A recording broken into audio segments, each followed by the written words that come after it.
Played by someone who's not that old. That was Rich Evans. If you guys don't watch Red Letter Media, you're just wrong. I found out that my buddy Blazer doesn't watch Red Letter Media, so now I'm doing this video to sum up my thoughts about why I like them and convince him to go watch them. If you're here too, same goes. Red Letter Media is famous for originally doing Mr. Plinkett's Star Wars review back in the day, which was basically like this grumpy old man who hated Star Wars reviewing the Star Wars prequels in like this hour-and-a-half long review format for each episode, where he just completely like broke down why they sucked, or why he thought they sucked. And it was all just not Rich Evans, well, I guess he was technically one of the people playing Mr. Plinkett, I guess, but I forget the other guy's name. Mike was the one that does the voice of Mr. Plinkett in those reviews, and I think those are mostly his thoughts on Star Wars. But since then, like in the intervening 20 years or whatever it's been a long time since those came out, they've done several shows, but my favorite is Half in the Bag, which they're basically sitting there drinking beer talking about the movies that have come out lately that they've seen. And they used to do one of these like every other week, and they've gotten to the point now where like they do an episode every 3 months because there's so little worth watching. But the crew is the three of them. I forget all of their names, but Mike is one, and Rich Evans is who we heard talking at the start of this. They're just fun nerd people. Like they are telling you really what they think. They're making fun of everything, and they're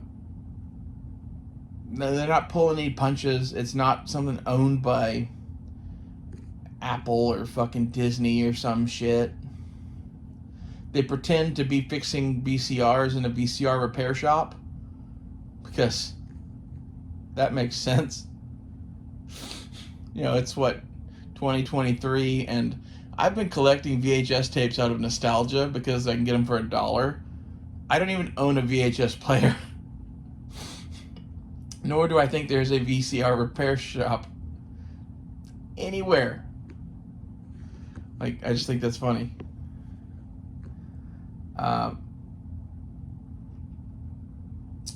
They review odd things sometimes, and it's fun to see what they bring up. Like, I love their Star Trek reviews. Anytime that they pull out Star Trek from 30, 40 years ago and start talking about it like it's something that was made yesterday.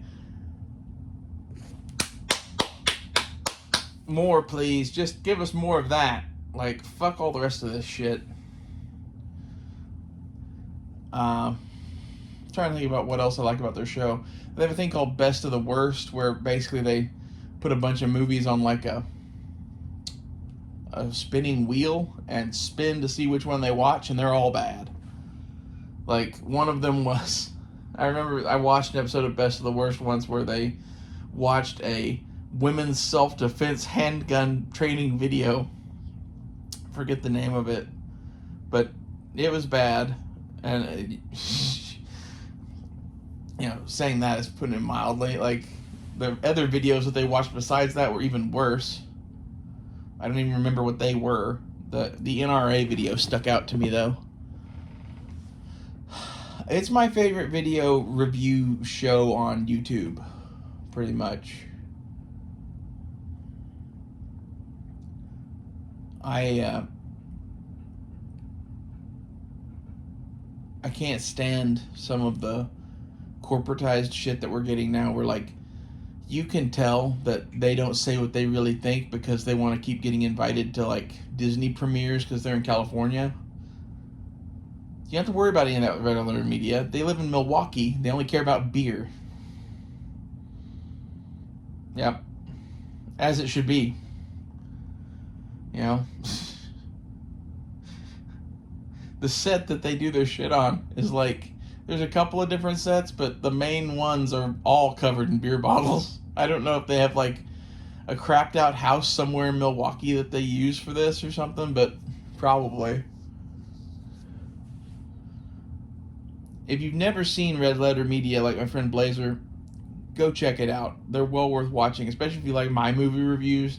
My movie reviews are kind of weird and my own thing and whatever, and like the only thing that's even remotely close to my movie reviews are fucking Red Letter Media. So I'll see you guys later.